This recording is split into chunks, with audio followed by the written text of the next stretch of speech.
स्वागत है दोस्तों आपके अपनी YouTube चैनल नेक्सस एजुकेशन में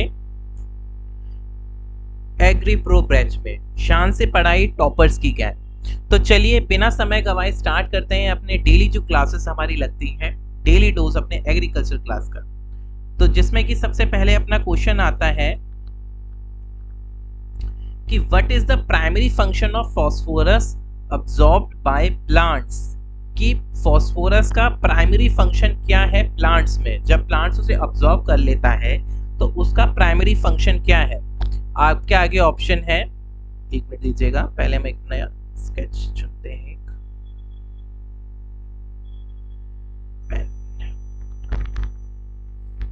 फोटोसिंथेसिस ए, बी में है सेल डिवीजन, सी में है वाटर अपटेक, डी में है नाइट्रोजन फिक्सेशन। तो मैं आपको देता हूं अराउंड 10 सेकेंड, आप बताइए इसमें इसका करेक्ट आंसर क्या होगा। क्वेश्चन है कि what is the primary function of the phosphorus absorbed by plants. कि फास्फोरस का प्राइमरी फंक्शन क्या है जब प्लांट्स उसे अब्सॉर्ब कर लेते हैं, बताइए।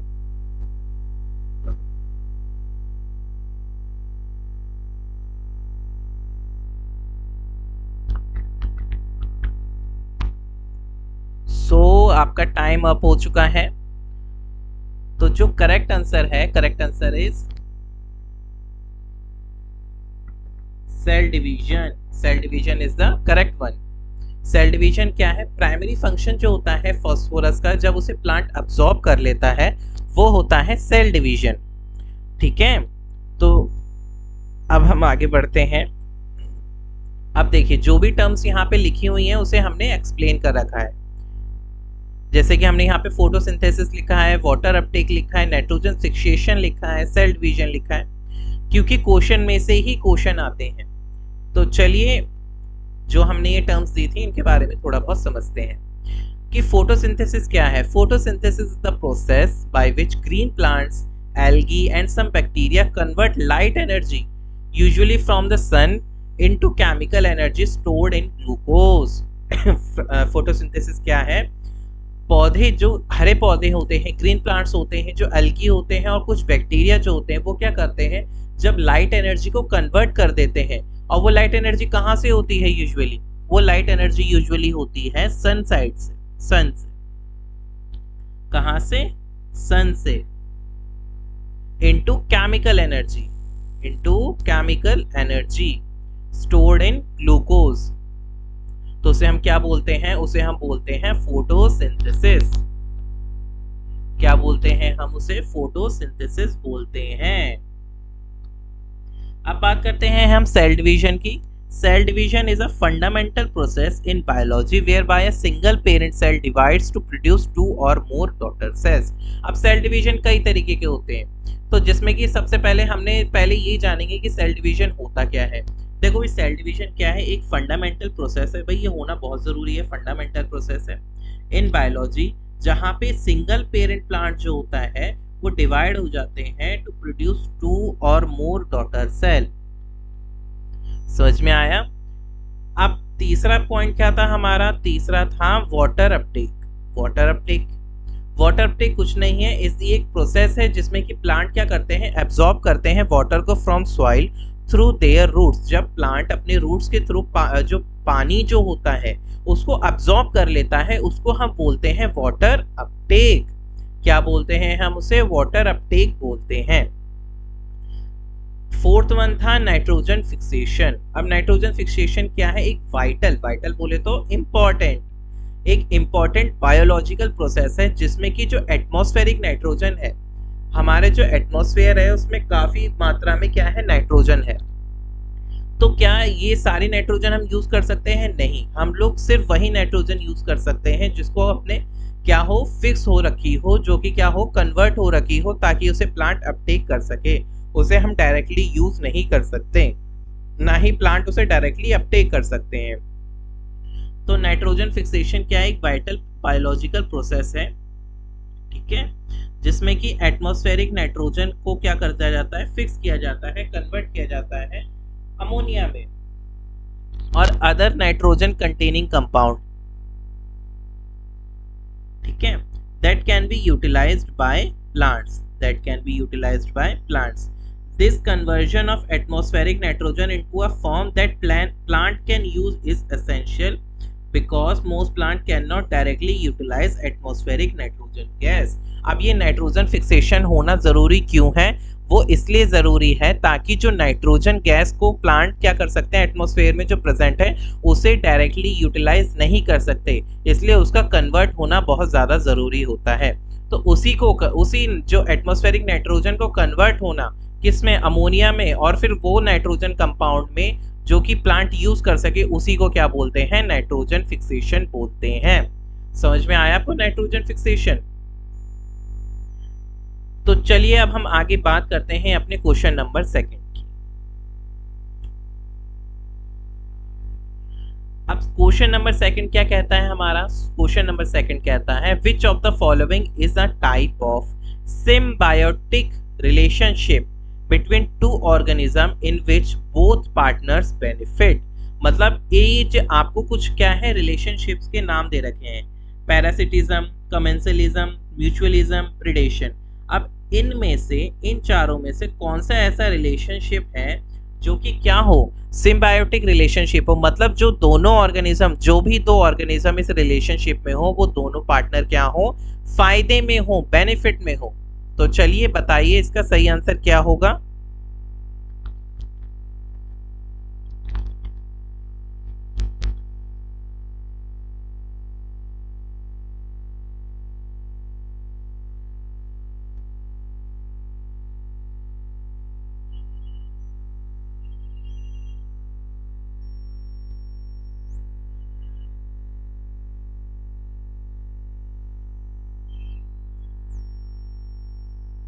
इसका करेक्ट आंसर बताइए क्या होगा।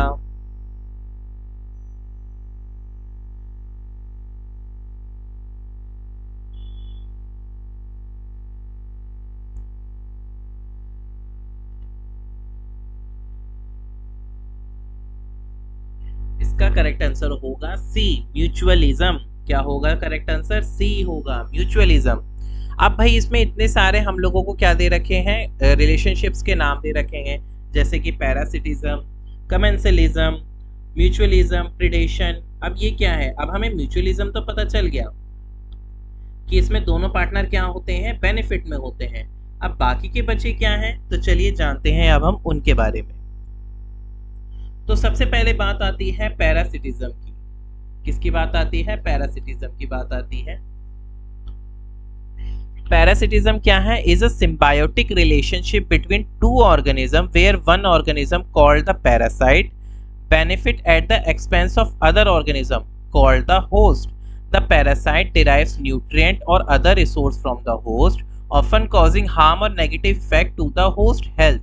अब पैरासिटिज्म में क्या होता है? इसमें ये होता है कि जब देखिए रिलेशनशिप किसी दो लोगों के बीच ही हो सकता है रिलेशनशिप, ठीक है, तो जिसमें कि जो पहला जो एक जो होगा, जो कि क्या करेगा, उसमें से फायदा उठाएगा, उसको बोलते हैं हम, क्या बोलते हैं बताइए? उसे बोलते हैं पैरासाइट। और जिसका फायदा उठाएगा उसको बोलते हैं होस्ट, ठीक है। अब वो फायदा कैसे उठाएगा? उसका फायदा ये होगा कि वो होस्ट में से क्या करेगा, होस्ट में से द पैरासाइट डिराइव न्यूट्रिएंट, क्या लेगा, न्यूट्रिएंट लेगा, या फिर कोई दूसरे रिसोर्सेज लेगा होस्ट से, ठीक है ना।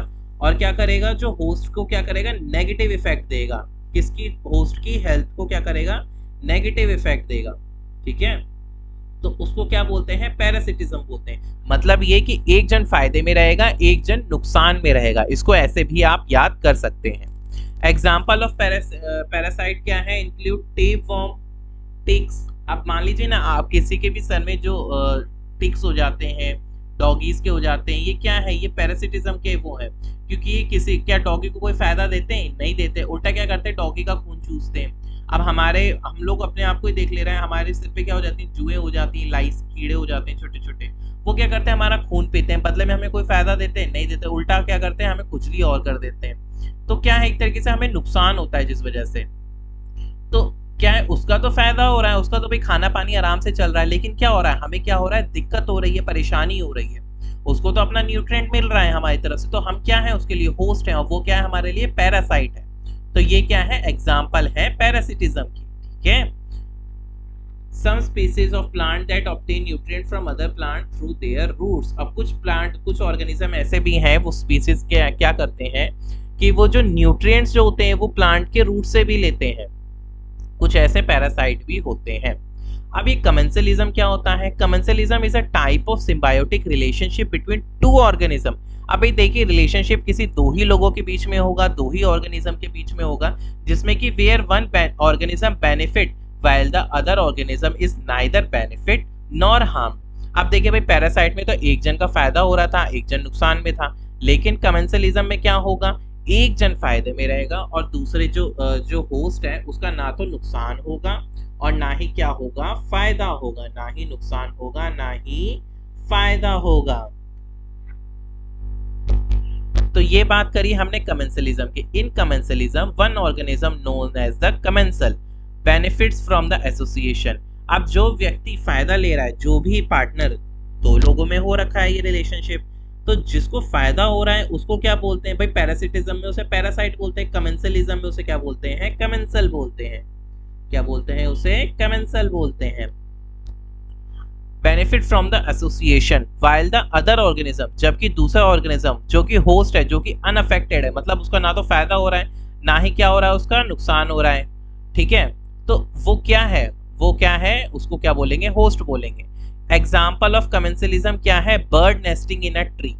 मान लीजिए चिड़िया घोंसला बनाती है पेड़ पे, तो क्या पेड़ को कोई नुकसान होता है? कोई नुकसान नहीं होता है, बल्कि जबकि चिड़िया को क्या मिल जाता है? घर मिल जाता है जहाँ पे वो अंडे दे सकती है, रह सकती है। तो फायदा किसका हो रहा है? बर्ड का हो रहा है। लेकिन ट्री का कोई नुकसान हो रहा है इसमें? ट्री का कोई भी नुकसान नहीं हो रहा है। तो ये क्या है? एक एग्जाम्पल है कमेंसलिज्म का, कमेंसलिज्म रिलेशनशिप का, जिसमें कि बर्ड का तो बेनिफिट हो रहा है, उसे भाई शेल्टर मिल रहा है। कौन दे रहा है? ट्री दे रहा है। लेकिन ट्री को ना तो कोई नुकसान हो रहा है, ना ही उसकी वजह से कोई फायदा हो पा रहा है। तो ये रिलेशनशिप क्या कहलाएगा? कमेंसलिज्म कहलाएगा। ठीक है, अब बात आती है म्यूचुअलिज्म की। अभी हमने म्यूचुअलिज्म के बारे में पढ़ा था। देखिए, म्यूचुअलिज्म क्या है? एक सिम्बायोटिक रिलेशनशिप है। Symbiotic relationship between two organism. देखिए ना भाई, रिलेशनशिप दो ही लोगों के बीच में होगा, जहां पे क्या होता है? Both organism benefit from the association. अब देखिए भाई, पैरासिटिज्म में तो एक जन का नुकसान हो रहा था, एक जन का फायदा हो रहा था। कमेंसलिज्म में एक जन का फायदा हो रहा था, एक जन का ना तो नुकसान हो रहा था, ना ही उसका फायदा हो रहा था। म्यूचुअलिज्म क्या है? म्यूचुअलिज्म में होता है, इसमें दोनों का फायदा होता है। ठीक है, two organism where both organisms benefit from the association. इस जो ये गठबंधन होता है इन दोनों के बीच में, ये क्या करता है? फायदा देता है एक दूसरे को। तो उसको क्या बोलते हैं? ये जो एसोसिएशन होती है, तो ये म्यूचुअलिज्म की जो एसोसिएशन है, ये क्या करेगी? उसको फायदा देगी। In mutualism both partner derive benefit that enhance their survival, reproduction or fitness। Example of mutualism include the relationship between flowering plant and pollinator। अब देखिए ना, एग्जाम्पल देखते हैं म्यूचुअलिज्म का क्या है। फ्लावरिंग प्लांट जो होते हैं, जो फूल वाले पौधे होते हैं, और साथ ही साथ जो पॉलिनेटर होते हैं, पॉलिनेटर मतलब बीज, मधुमक्खी क्या है? पॉलिनेटर ही तो है। वो क्या करती है? पोलन को क्या करती है? ट्रांसफर कर देती है एंथर से। और ये बटरफ्लाई भी एक पॉलिनेटर है। तो क्या होता है? देखिए, इसमें दोनों का फायदा है। अब बीज जो हैं वो क्या करते हैं? प्लांट के लिए पॉलिनेशन का काम हो जाता है भाई, बीज के थ्रू। बीज हेल्प करती हैं पॉलिनेशन में, बटरफ्लाई हेल्प करती है। बदले में प्लांट उन्हें क्या देता है? बदले में उन्हें प्लांट क्या देता है? नेक्टर देता है, रस मिलता है पौधों से उन्हें। ठीक है, तो इसमें क्या है? दोनों का क्या है? फायदा है। Where the plant provide nectar और pollen to the pollinator, while the pollinator transfer pollen between flowers। ठीक है, पॉलिनेटर क्या करेंगे? फ्लावर्स के बीच में पॉलिनेशन करवाएंगे। जो पोलन ग्रेन्स है उनको क्या करेंगे? ट्रांसफर करेंगे एक जगह से दूसरी जगह। तो ये हो गया म्यूचुअलिज्म। देखिए कितने सीक्वेंस से समझ में आ रहा है। ये पैरासिटिज्म में था, एक का फायदा हो रहा है, एक का नुकसान हो रहा है। कमेंसलिज्म में एक का फायदा हो रहा है, एक का ना तो नुकसान हो रहा है, ना ही एक का फायदा हो रहा है। म्यूचुअलिज्म में क्या है? दोनों पार्टनर मजे में, दोनों का कोई भी नुकसान नहीं हो रहा है, दोनों बेनिफिट में। अब बात करते हैं प्रीडेशन की। प्रीडेशन क्या है? Predation is a biological interaction between two organism where one organism known as a predator. इसमें कि एक देखिए, अब ये भी रिलेशनशिप है तो ये भी दो लोगों में होगा। तो ये इसमें जो भी क्या करेगा, शिकार करेगा। Is the biological interaction between two organism, जिसमें कि एक ऑर्गेनिज्म को क्या बोलेंगे, प्रीडेटर बोलेंगे। अब प्रीडेटर किसे बोलेंगे, प्रीडेटर उसे बोलेंगे जो क्या करेगा, शिकार करेगा या किल करेगा या कंज्यूम करेगा दूसरे ऑर्गेनिज्म को। और जो ऑर्गेनिज्म किल होगा, जिसे मारा जाएगा, उसे क्या बोलेंगे, प्रे बोलेंगे। शिकारी और शिकार वाला रिश्ता है ये। फॉर फूड, शिकारी क्या शिकार करेगा, किस लिए शिकार करेगा, खाने के लिए शिकार करेगा। जो शिकार होगा उसे क्या बोलेंगे, प्रे बोलेंगे। क्या बोलते हैं उसे, प्रे बोलते हैं। Predation is characterized by the consumption of prey by the predator resulting in the death of prey organism. अब इसमें क्या होता है, डेथ हो जाती है प्रे की। जो शिकारी भाई शिकार करेगा तो शिकार तो मरेगा ही। एग्जाम्पल ऑफ प्रेडेटर क्या है, जैसे शेर है शिकार करता है गेजल्स का, हॉक क्या जो चील है वो किसका शिकार करती है, चूहों का। ठीक है, carnivorous plants trapping insect for nutrients. तो ये क्या है, एग्जाम्पल है प्रेडेशन का। प्रेडेशन मतलब शिकार करना। जो शिकार करेगा उसे प्रेडेटर बोलेंगे, जिसका शिकार होगा वो होगा प्रे। समझ में आया। तो ये तो हमने आपको समझाई है ऑप्शंस। अब हम बात करते हैं अपने क्वेश्चन नंबर 3 की।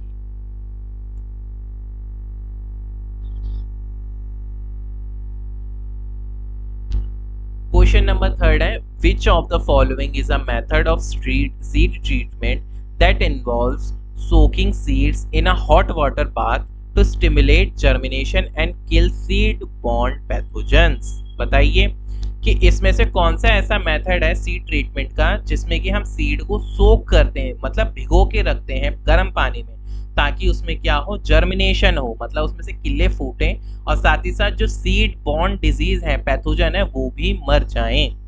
तो एक पहला ऑप्शन है ए सीड प्राइमिंग, बी है स्कैरिफिकेशन, सी है स्ट्रेटिफिकेशन, डी है सीड स्टेरिलाइजेशन।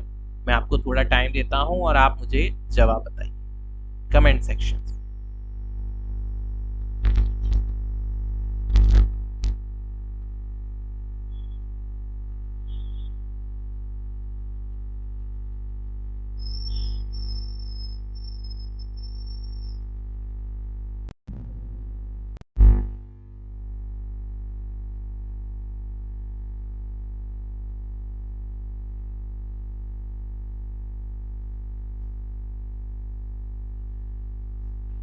तो इसका करेक्ट आंसर है वाटर स्टेरिलाइजेशन। वाटर स्टेरिलाइजेशन क्या है, इसका करेक्ट आंसर है।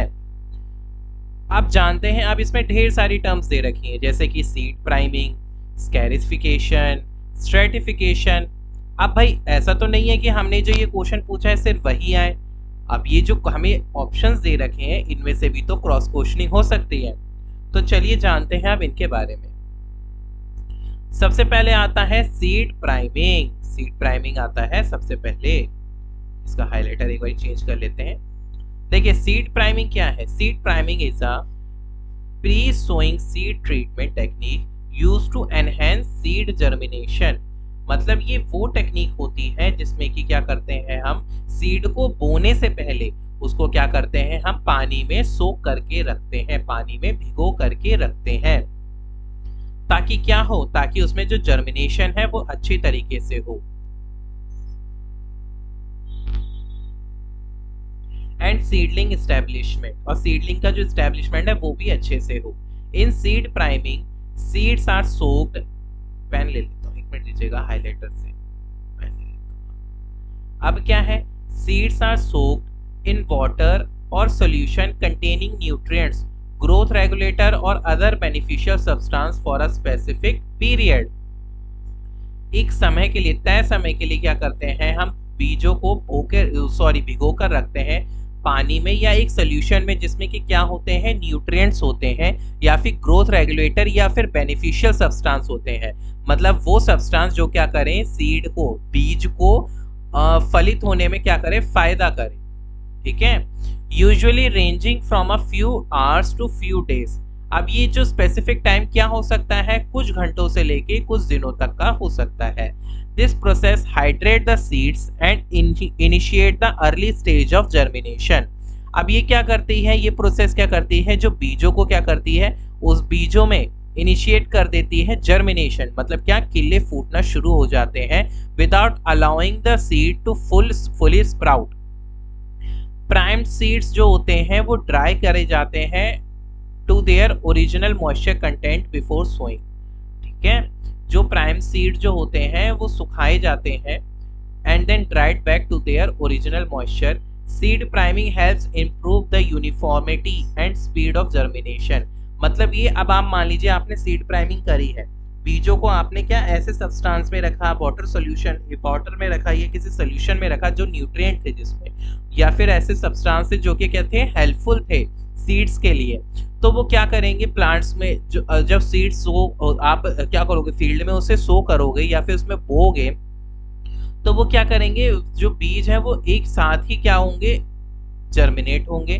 साथ ही साथ जो स्पीड ऑफ जर्मिनेशन है, जो उसमें जर्मिनेशन होगा उसकी स्पीड भी क्या होगी, यूनिफॉर्म होगी और जल्दी होगी।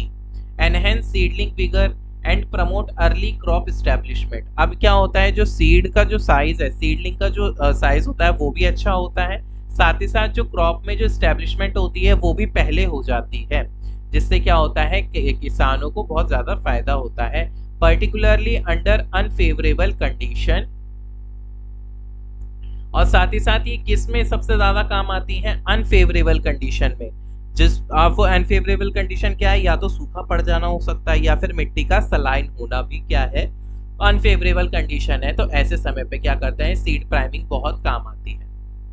अब बात करते हैं स्कैरिफिकेशन की। स्कैरिफिकेशन क्या है, ये भी एक सीड ट्रीटमेंट मेथड है।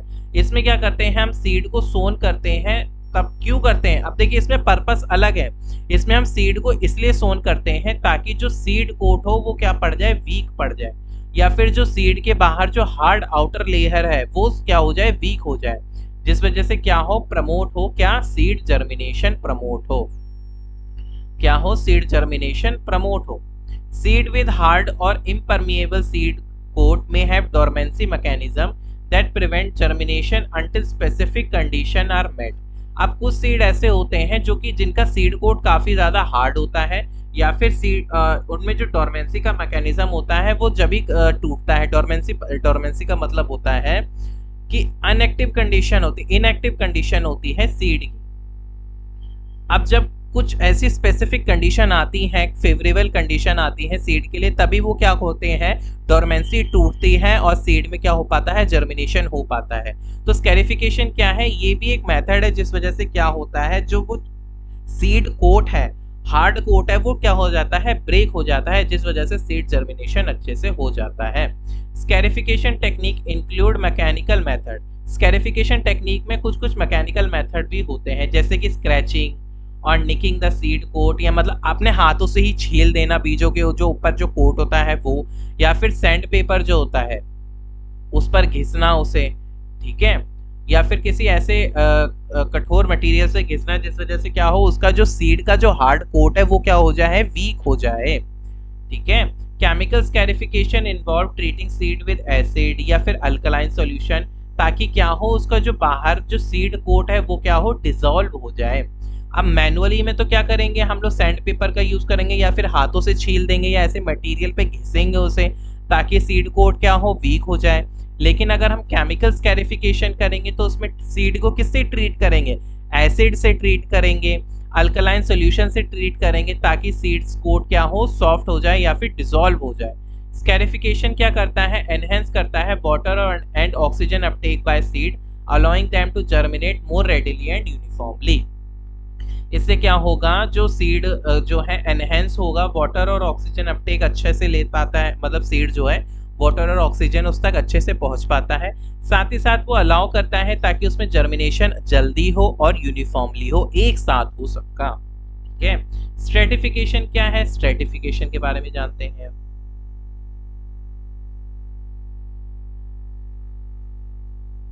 स्ट्रेटिफिकेशन भी एक सीड ट्रीटमेंट टेक्निक है जिसमें कि हम सिमुलेट करते हैं natural environment condition necessary for break down of seed dormancy and promoting germination. इसमें हम क्या करते हैं, ऐसा नेचुरल एनवायरनमेंट होता है या ऐसी कंडीशन बनाते हैं ताकि क्या हो, जो सीड कोट है वो क्या हो, या फिर सीड की जो डोरमेंसी है वो ब्रेक डाउन हो जाए।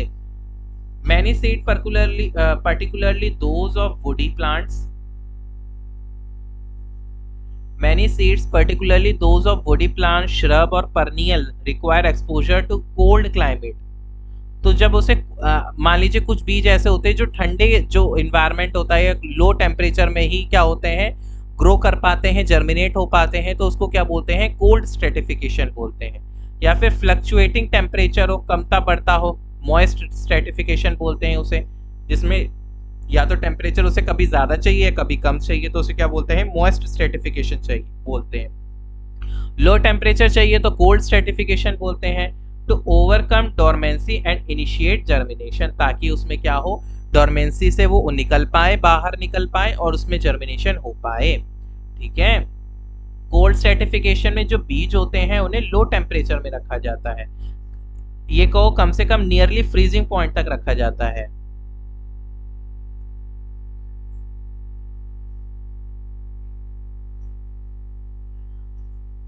एंड मिमिकिंग विंटर कंडीशन, तो ऐसे में क्या करेंगे, हम विंटर कंडीशन क्रिएट करने की कोशिश करेंगे ताकि जो सीड हो वो क्या कर जाए, जर्मिनेट कर पाए। मॉइस्ट सीड्स के लिए क्या करेंगे, ड्राइंग आउट करेंगे उसे, सॉरी मॉइस्ट स्ट्रेटिफिकेशन में क्या करेंगे, periods of cold and moist condition रखेंगे कि कभी उसे क्या करेंगे, प्रोवाइड कराएंगे मॉइस्चर नेसेसरी फॉर जर्मिनेशन, साथ ही साथ while preventing the seed from drying out, ताकि सीड क्या है, ड्राइंग ना हो, सूख ना जाए। Stratification help synchronize seed germination with favorable growing condition in spring, ensuring optimal seedling establishment and survival। कुल मिला के इन सबका यही सार है कि जो सीड हो वो यूनिफॉर्मली जर्मिनेट हो और साथ ही साथ जल्दी जर्मिनेट हो और एक साथ हो। सीड स्टेरिलाइजेशन में क्या होता है, सीड स्टेरिलाइजेशन आपको पीछे बता ही दिया, वो क्या होता है, ये सीड ट्रीटमेंट, ये भी एक सीड ट्रीटमेंट मेथड है जिसमें कि हम क्या करते हैं, सीड को भिगो के रखते हैं गर्म पानी में ताकि उसमें जर्मिनेशन हो जल्दी और साथ ही साथ जो सीड बॉर्न पैथोजन है वो भी मर जाएं, किल हो जाएं। समझ में आया? तो ये तो बात करी हमने सीड स्टेरिलाइजेशन की। अब देखिए सीड स्टेरिलाइजेशन जो है ये भी एक सीड ट्रीटमेंट प्रोसेस है ताकि माइक्रोबियल कंटेमिनेशन ना हो, पैथोजन जो प्रेजेंट है सीड पे वो भी हट जाएं, ठीक है, सीड बॉर्न डिजीज ना हो उन्हें, और सीड की जो हेल्थ और वाइबिलिटी है वो बनी रहे। सीड में become contaminated with fungi, bacteria और वायरसेस और अदर ऑर्गेनिज्म ड्यूरिंग हार्वेस्टिंग।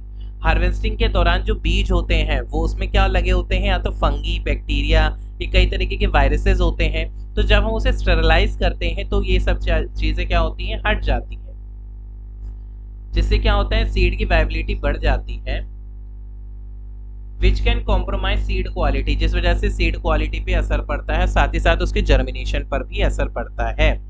तो सीड स्टेरिलाइजेशन मेथड है, कई तरीके के मेथड होते हैं जिसमें कि पहला आता है फिजिकल टेक्निक, जैसे कि जिसमें कि अगर हम हीट ट्रीटमेंट दें या उसे गर्म करें तो भी क्या होता है, सीड स्टेरिलाइज हो जाता है। केमिकल ट्रीटमेंट दें तो इसमें क्या करते हैं, हम डिसइंफेक्टेंट का यूज करते हैं जैसे कि ब्लीच का, या फिर सैनिटाइजिंग एजेंट का यूज करते हैं, या फिर बायोलॉजिकल ट्रीटमेंट बोले तो यानी कि उसमें हम बेनिफिशियल माइक्रो ऑर्गेनिज्म का यूज करते हैं ताकि क्या हो, उस पर से जो पैथोजन है वो हट जाए। Seed sterilization is particularly important for seed used in commercial agriculture. अब ये बहुत ज़्यादा ज़रूरी है, सीड स्टेरिलाइजेशन बहुत ज़्यादा ज़रूरी है, किस लिए, ताकि जो कमर्शियली एग्रीकल्चर में बहुत ज़्यादा ज़रूरी है, साथ ही साथ सीड प्रोडक्शन में बहुत ज़्यादा ज़रूरी है। अब जब सीड ही हमारा सही नहीं होगा तो जो प्लांट्स होंगे वो भी ज़्यादा क्या होंगे, वीक होंगे, जब हमारा सीड ही वीक होगा तो हेल्दी सीड के लिए सीड स्टेरिलाइजेशन बहुत ज़्यादा ज़रूरी है। And plant breeding programs to maintain high standard, और प्लांट ब्रीडिंग प्रोग्राम में भी बहुत ज़्यादा ज़रूरी होता है सीड स्टेरिलाइजेशन के लिए, ताकि उसमें सीड का जो हाई स्टैंडर्ड है वो बना रहे, सीड की क्वालिटी बनी रहे, प्योरिटी बनी रहे, साथ ही साथ जेनेटिक इंटीग्रिटी भी उसमें बनी रहे। तो ये तो मैंने आपको बताए ऑप्शंस जो उसमें आ रखे थे। तो चलिए अब हम बढ़ते हैं अपने नेक्स्ट क्वेश्चन पर। नेक्स्ट क्वेश्चन जो कि क्वेश्चन नंबर 4 है वो है, which of the following is a method of seed dormancy breaking that involve exposing seed to alternate period of warm and cold temperature. अब मैंने आपको पीछे समझाया था, अब आप बताइए क्या होगा। अभी मैंने आपको बिल्कुल जस्ट अभी एक्सप्लेन करा है, अब आप बताइए क्या होगा इसका करेक्ट आंसर, मुझे कमेंट सेक्शन में बताइएगा जरूर।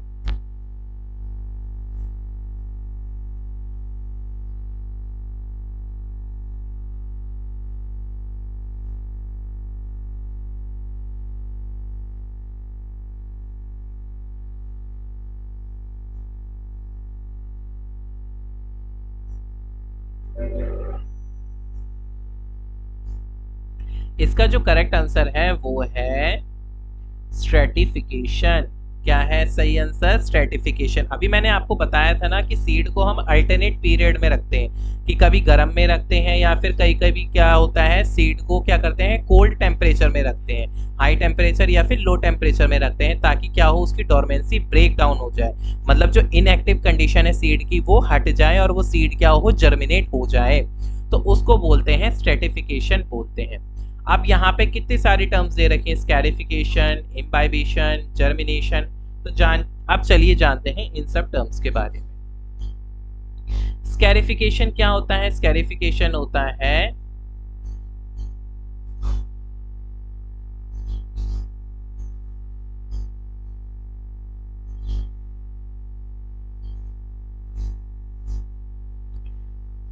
Scarification is a seed treatment method used to break or weaken the seed coat or hard outer layer of seed, promoting seed germination. Seed with a hard, impermeable seed coat may have dormancy mechanism that prevent germination until specific conditions are met. Scarification technique include mechanical method such as abrasion, scratching, nicking the seed code, वही same लिखा हुआ है जो भी मैंने आपको बताया था। स्ट्रेटिफिकेशन क्या होता है? स्ट्रेटिफिकेशन क्या है? एक सीड ट्रीटमेंट टेक्निक है जिसमें कि हम क्या करते हैं नेचुरल एनवायरनमेंट की मिमिक करते हैं for breaking seed dormancy and promoting germination. Many seed particularly those of body plant, ये भी एज इट इज पीछे जो मैंने आपको पढ़ाया था वही है। इसमें क्या करते हैं अल्टरनेट टेम्परेचर्स का में रखा सीड्स की जरूरत होती है ताकि उनका जो क्या हो डोरमेंसी ब्रेक डाउन हो जाए, तो ये क्या होता है स्ट्रेटिफिकेशन होता है।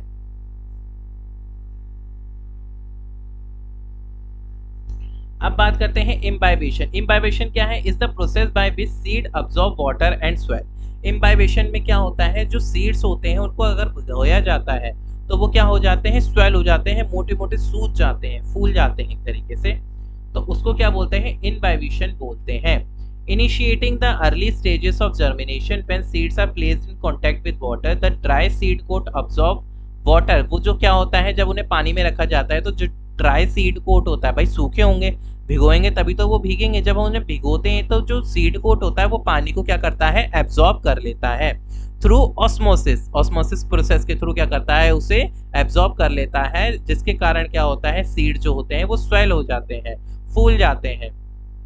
Imbibition trigger biochemical change with in seed activating enzyme. अब इसके कारण क्या होता है जो बायोकेमिकल चेंजेस आ जाते हैं सीड में, जिस वजह से क्या होता है जो एंजाइम्स होते हैं जो क्या करते हैं उसकी जो डोरमेंसी को ब्रेक डाउन करके जर्मिनेशन को वो करते हैं इनिशिएट करते हैं, उसको क्या करते हैं एक्टिव कर देते हैं। Initiating metabolic process is necessary for germination. Water uptake during imbibition also soften the seed coat. अब जब पानी में भिगो के रखोगे तो जो सीड कोट होता है वो भी क्या हो जाता है बहुत सॉफ्ट हो जाता है, जिस वजह से क्या होता है रूट पेनिट्रेशन उसमें से आराम से हो पाता है। सीडलिंग इमरजेंसी भी बहुत अच्छे से होती है और रूट पेनिट्रेशन इनटू सॉइल भी आसानी से हो जाता है। Imbibition is critical step in germination process marking the transition from dormancy to active growth. ये बहुत ज्यादा कैसा है क्रिटिकल स्टेप होता है इम्बाइबेशन जर्मिनेशन प्रोसेस के लिए। एक तरीके से किसी भी बीज को भिगो के रखना ताकि उसे ग्रो करने से उसे बोने से पहले किसी भी बीज को अगर आप भिगो के रखते तो वो क्या होते हैं फूल जाते हैं उसी। अब वो फूलने के बहुत फायदे होते हैं, वो ये क्या होते हैं कि जो उसका जो हार्ड सीड कोट है वो क्या हो जाता है सॉफ्ट हो जाता है, जिस वजह से जर्मिनेशन बहुत अच्छे से और आराम से हो जाता है। अब भाई मैंने बहुत ज्यादा यूज कर रहा हूँ एक वर्ड जर्मिनेशन। अभी जर्मिनेशन क्या होता है? जर्मिनेशन तो वैसे हमने पढ़ा ही है, पर जर्मिनेशन मैं आपको फिर से एक बार एक्सप्लेन करता हूँ कि जर्मिनेशन क्या है। एक प्रोसेस है by which seed develop into seedling, जिसमें बीज जो है वो क्या किस में डेवलप होता है सीडलिंग में डेवलप होता है under suitable condition leading to the emergence of radicle and subsequent growth shoot growth. इसमें क्या होता है ये बीज है, इसमें शूट और रूट दोनों की ग्रोथ होती है, उसको क्या बोलते हैं जर्मिनेशन बोलते हैं। जर्मिनेशन बिगिन, अब जर्मिनेशन कहाँ से शुरू होता है इम्बाइबेशन से शुरू होता है। इम्बाइबेशन जब हम पानी में भिगो के रख देते हैं तो क्या होता है जर्मिनेशन स्टार्ट हो जाता है। अब मान लीजिए आप रात में चने भिगो के रखते हो, या आप कुछ समय के लिए उसे छोड़ देते हो तो उसमें क्या होता है, धीरे धीरे रूट्स निकलने लगती हैं। तो यही क्या है, जर्मिनेशन, यानी कि उसमें चालू हो गया है।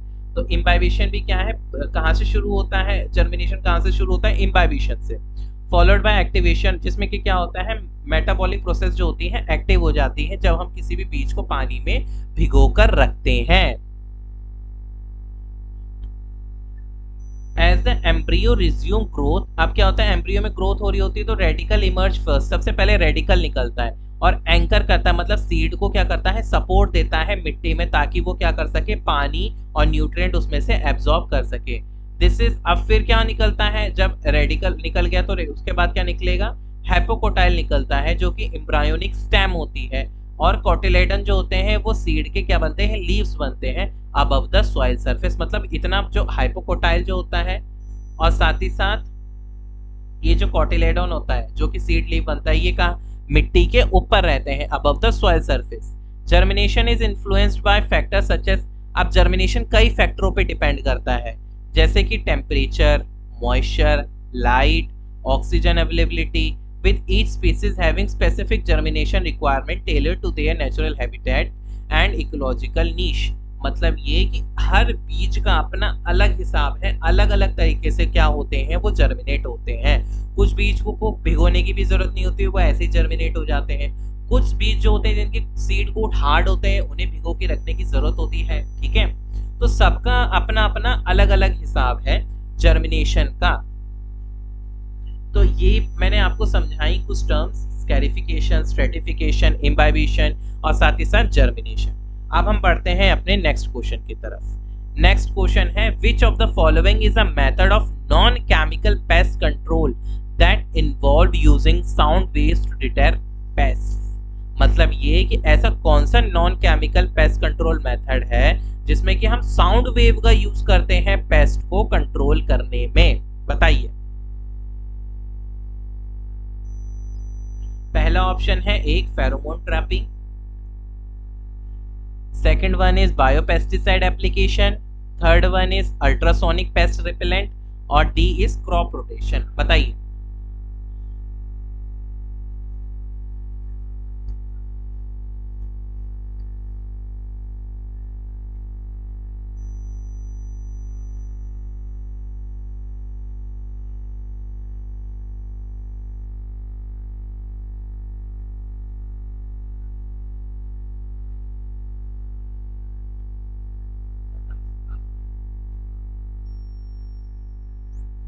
तो इसका जो करेक्ट आंसर है वो है अल्ट्रासोनिक पेस्ट रेपेलेंट। क्या है उसका correct answer, ultrasonic pest repellent is the correct answer. अब हमने यहाँ पे ढेर सारी टर्म्स दे रखी हैं भाई, pheromone trapping, biopesticide application, ultrasonic pest repellent, crop rotation. तो चलिए जानते हैं अब हम इन सब के बारे में।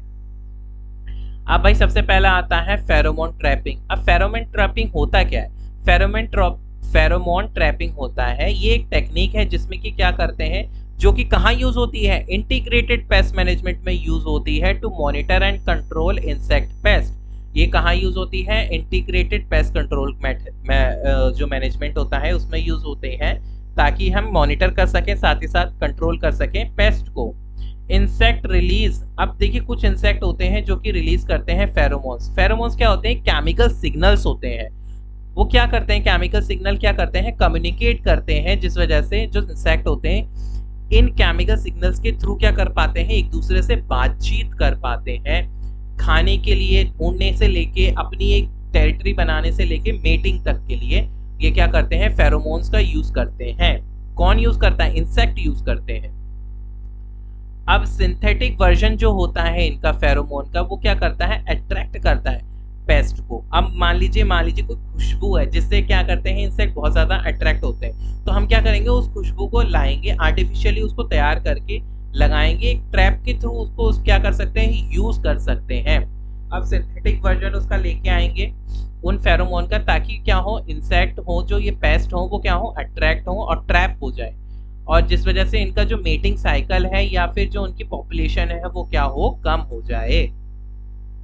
By monitoring the number of pest insect caught in trap, farmer can assess pest population and determine if control measure are necessary.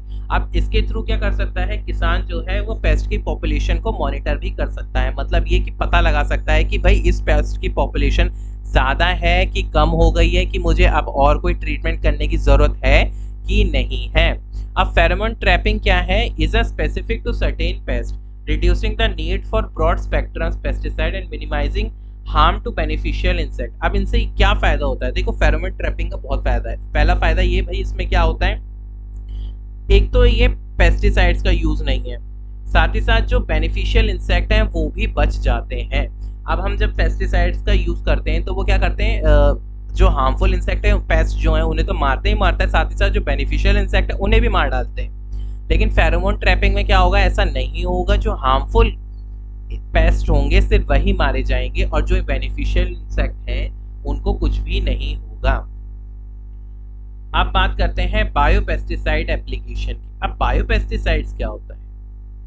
Biopesticides are derived from natural substance. Biopesticides वो सब्सटेंस होते हैं जो कि नेचुरली प्लांट से लिए जाते हैं या माइक्रोब्स या किसी एनिमल से लिए जाते हैं, ताकि हम क्या कर सकें, किसी भी पेस्ट को कंट्रोल कर सकें। जैसे कि बीटी कॉटन बहुत फेमस हुआ, bacillus thuringiensis।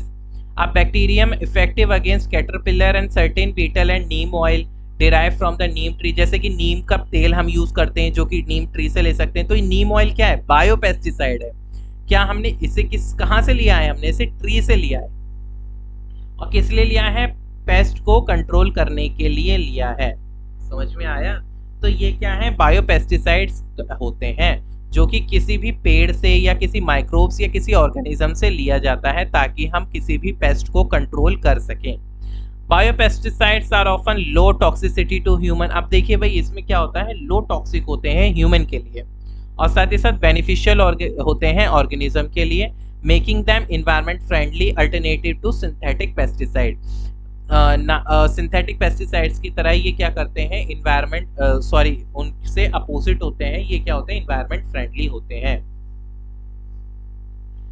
They can be used alone or as a part of integrated pest management strategy to minimize pest damage।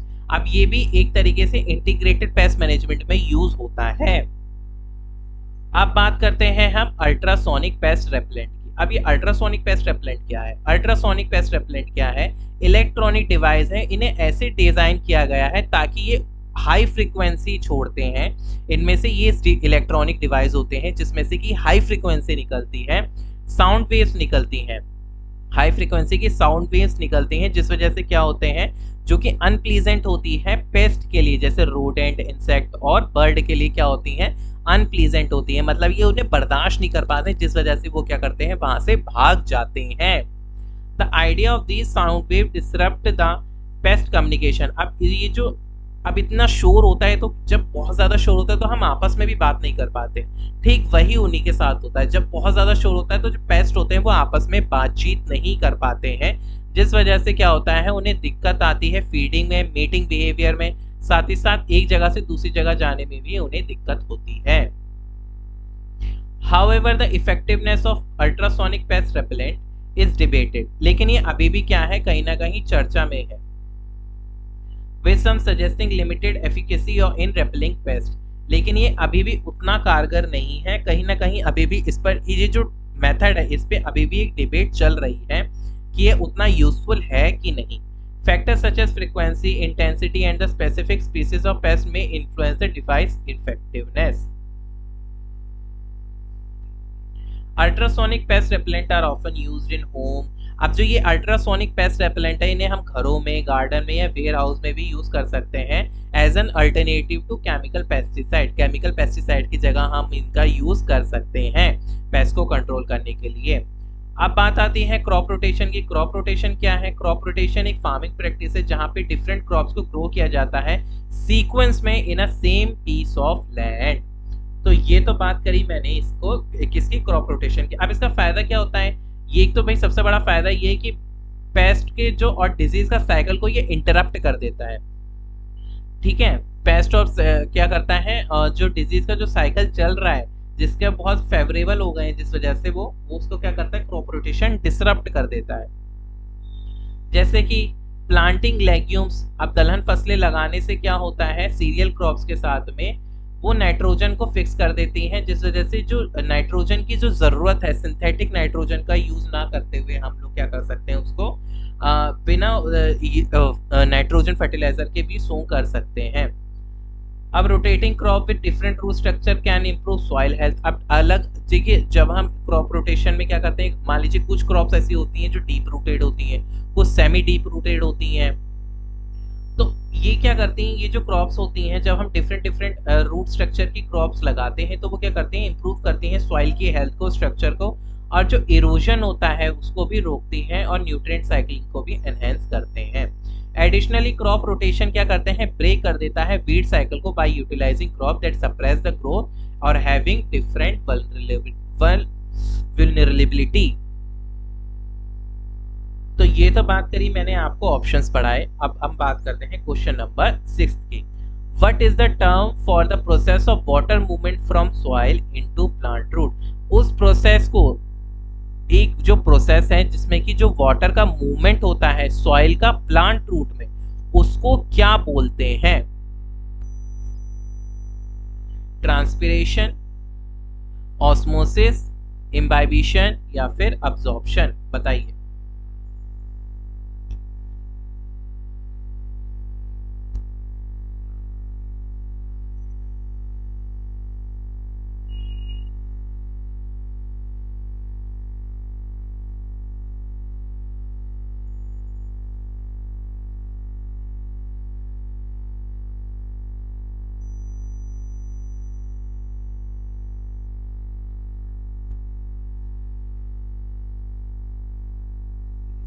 Correct answer is the absorption. चलिए अब ये टर्म्स दे रखी हैं, इन टर्म्स के बारे में हम जानते हैं। ट्रांसपिरेशन क्या होता है, ट्रांसपिरेशन एक प्रोसेस है जिसमें कि पानी जो होता है वो अब्जॉर्ब तो हो जाता है प्लांट रूट से, लेकिन वो क्या कर जाता है, मूव कर जाता है प्लांट में से और रिलीज हो जाता है एटमॉस्फेयर से थ्रू टिनी ओपनिंग, जिसे हम स्टोमेटा कहते हैं। तो उस प्रोसेस को क्या बोलते हैं, ट्रांसपिरेशन बोलते हैं। जब कोई भी प्लांट क्या करता है, वाटर को अब्सॉर्ब करता है थ्रू रूट, साथ ही साथ वो क्या करता है, उसको क्या कर देता है, लूज भी कर देता है उस वाटर को, किससे, किसके थ्रू, टिनी ओपनिंग होती है प्लांट की लीव्स पे, जिसे हम क्या बोलते हैं, स्टोमेटा बोलते हैं प्लांट की पत्तियों पे। तो उस प्रोसेस को क्या बोलते हैं, ट्रांसपिरेशन बोलते हैं। अब हम बात करते हैं ऑस्मोसिस की। अभी ऑस्मोसिस क्या होता है, ऑस्मोसिस क्या होता है, मूवमेंट होता है वाटर मॉलिक्यूल का across a semi-permeable membrane from an area of higher water concentration to an area of lower water concentration। ओसोमोसिस क्या होता है, ओसोमोसिस होता है कि पानी के जो मॉलिक्यूल होते हैं उनका सेमी परमिएबल मेम्ब्रेन से गुजरना, किस तरफ से, हाई कॉन्सेंट्रेशन से लो कॉन्सेंट्रेशन में आना, उसको क्या बोलते हैं, ऑस्मोसिस बोलते हैं। मान लीजिए आपने एक छुआरा ली, वो सॉरी छुआरा कह रहा हूँ, किशमिश ली। किशमिश कितनी पतली सी होती है, सूखी सूखी सी होती है, जब आप उसे पानी में भिगोगे तो वो क्या हो जाती, फूल जाती। मतलब ये कि जो उसमें क्या हुआ, ऑस्मोसिस हुआ। जो प्लांट जो किशमिश था उसके अंदर वाटर की कॉन्सेंट्रेशन क्या थी, कम थी। तो क्या हुआ, जब उसमें ऑस्मोसिस हुआ, जो अब बाहर क्या है, पानी की कॉन्सेंट्रेशन ज्यादा है, तो उसको बराबर जब सेमी परमिएबल मेम्ब्रेन से पानी गुजरेगा तो कहाँ से गुजरेगा, हाई से लो में गुजरेगा। तो उसको क्या बोलते हैं, ऑस्मोसिस बोलते हैं। इम्बाइबिशन क्या होता है, is a process by which, जिसमें कि ड्राई सब्सटेंस जैसे बीज होते हैं या फिर ड्राई पोरस मटेरियल होते हैं, उन्हें पानी में भिगोया जाता है ताकि वो फूल जाएं। अभी मैंने इम्बाइबिशन भी बताया था आपको कि जर्मिनेशन में किससे शुरू होता है, इम्बाइबिशन से ही शुरू होता है। अब बात करते हैं एब्जॉर्प्शन की। एब्जॉर्प्शन क्या होता है, refer to the process by which, जिसमें कि सब्सटेंस क्या करता है, including water and nutrient are taken up और assimilated by plant through their roots. अब इसमें क्या होता है, प्लांट्स जो होता है पानी को अब्सॉर्ब कर लेता है थ्रू देयर रूट्स, तो उसे क्या बोलते हैं, एब्जॉर्प्शन बोलते हैं। अब हम बात करते हैं अपने क्वेश्चन नंबर 7 की। विच of the following element is a constituent of chlorophyll. बताइए कि कौन सा एलिमेंट क्या है, कंस्टिट्यूएंट है क्लोरोफिल का।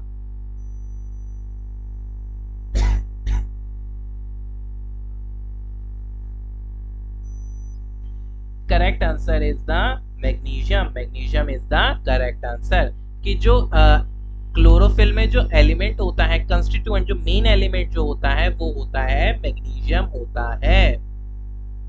अब हम बात करते हैं अपने नेक्स्ट क्वेश्चन की, वो की है which of the following is an example of non point source of water pollution in agriculture. मतलब ये जो आपको ऑप्शंस दे रखे हैं इसमें आपको ये बताना है कि इसमें से कौन से ऑप्शन में क्या पोल्यूशन नहीं होता है किसी भी चीज का, चाहे वो सॉइल का हो, चाहे वाटर का हो, चाहे एयर का हो, किसी भी का किसी भी पॉइंट में उसका क्या होता है, पोल्यूशन नहीं होता है। सॉरी, किसी भी पॉइंट पे वाटर पोल्यूशन नहीं होता है। पेस्टिसाइड स्पिल, मतलब पेस्टिसाइड्स का कहीं लीक होना, निकलना। इरिगेशन में से मान लीजिए कोई भी आपने नहर बनी हुई है उसमें से पानी का निकलना, सीपेज होना, पानी का क्या हुआ, पानी डीप डाउन चला जाना। या फिर फैक्ट्री में से फर्टिलाइजर का डिस्चार्ज होना। तो या फिर लाइफ स्टॉक, मान लीजिए आपने लाइफ स्टॉक है आपके पास, आप पशुपालन कर रहे हैं, उसमें से जो गंदगी निकल रही है, इनमें से चारों में से कौन सा ऐसा ऑप्शन है जिसमें कि वाटर पोल्यूशन नहीं होता है? इसमें से जो चारों में से जो करेक्ट आंसर है वो है life stock feed run of is the correct answer. ये बाकी के क्या है, रॉन्ग है। क्या है, रॉन्ग है। Life stock feed lot run of में क्या होता है, देखिए मान लीजिए आपने किसी भी अस्तबल की या किसी भी गौशाला की आपने सफाई करी जहाँ पे भैंसे बंधी हैं, गाय बंधी है, तो जब आप उसे पानी से साफ करोगे ना तो वो पानी के साथ केमिकल लेके नहीं आएगा, वो गोबर लेके आएगा और न्यूट्रिएंट, जिसमें कि क्या होते हैं, न्यूट्रिएंट्स होते हैं जो कि क्या होते हैं, प्लांट के लिए बहुत ज्यादा बेनिफिशियल होते हैं। तो कहीं ना कहीं ये क्या होता है, इसमें वाटर पोल्यूशन नहीं होता है। उल्टा जो प्रोडक्टिविटी होती है, जहां भी वो पानी जाएगा वो पानी किसी को नुकसान नहीं पहुंचाएगा। अब कहीं पेस्टिसाइड निकल रहा है, कहीं से लीक हो रहा है, अब वो कहीं गिर रहा है पानी में, वो पानी कोई पी ले तो उसको नुकसान होगा, होगा भाई होगा। इरिगेशन में से कहीं पानी, मान लीजिए आपने किसी नहर में पानी रखा हुआ है आपने सिंचाई के लिए, उस पानी सिंचाई के पानी का कहीं नुकसान हो रहा है तो भाई वो नुकसान में गिना जाएगा। फर्टिलाइजर फैक्ट्री में से फर्टिलाइजर डिस्चार्ज किया जा रहा है, मान लीजिए आपने कोई भी केमिकल फर्टिलाइजर बन रहा है उसमें से फैक्ट्री में से वो निकल रहा है, तो वो क्या होगा, तो वो भी क्या करेगा, नुकसान पहुंचाएगा। लेकिन यहीं अगर वो गौशाला में से पानी निकल रहा है या खेतों में जा रहा है तो वो नुकसान नहीं पहुंचाएगा, वो उसको क्या करेगा, फायदा देगा खेतों को। तो यही इसका option life stock feed lot run of क्या है, करेक्ट ऑप्शन। क्वेश्चन नंबर 9 क्या कहता है हमसे, क्वेश्चन नंबर 9 कहता है which of the following is a method of water saving irrigation that involve applying water directly to the root zone of plant. आपको ये 4 मेथड दे रखे हैं इरिगेशंस के। अब ये 4 इरिगेशन मेथड जो है उसमें आपको ये बताना है इनमें से कौन सा ऐसा मेथड है जो कि पानी को बहुत हद तक बचाता है, साथ ही साथ पानी को डायरेक्टली कहाँ पहुंचाता है, रूट जोन में पहुंचाता है। बताइए।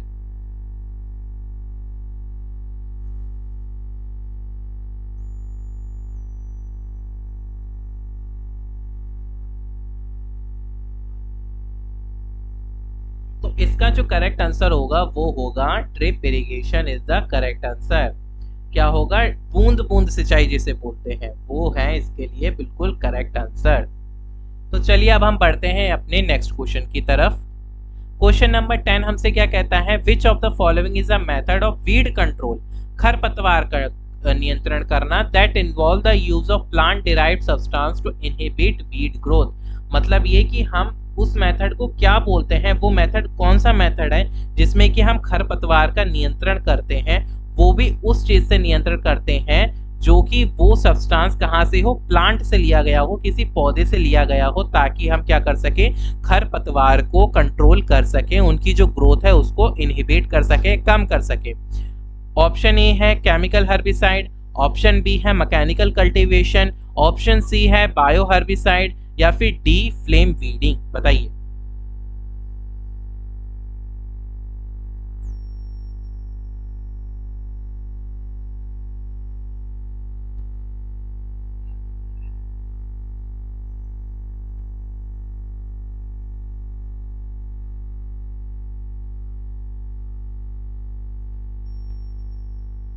करेक्ट आंसर है bio herbicide is the correct answer. तो अब जो ये हमें टर्म्स दे रखे हैं उनको एक्सप्लेन करते हैं हम। केमिकल हर्बिसाइड क्या होते हैं? सिंथेटिक या फिर naturally occurring chemical design to control, क्या होते हैं? केमिकल हर्बिसाइड होते हैं या फिर एक और केमिकल्स होते हैं जिससे हम क्या कर सकते हैं, अनवांटेड वीड्स जो होते हैं, अनवांटेड प्लांट्स जो होते हैं जिन्हें हम खरपतवार बोलते हैं, उनको कंट्रोल करते हैं। मैकेनिकल कल्टीवेशन का मतलब होता है हम किसी भी इक्विपमेंट का यूज करके फिजिकली रिमूव करते हैं।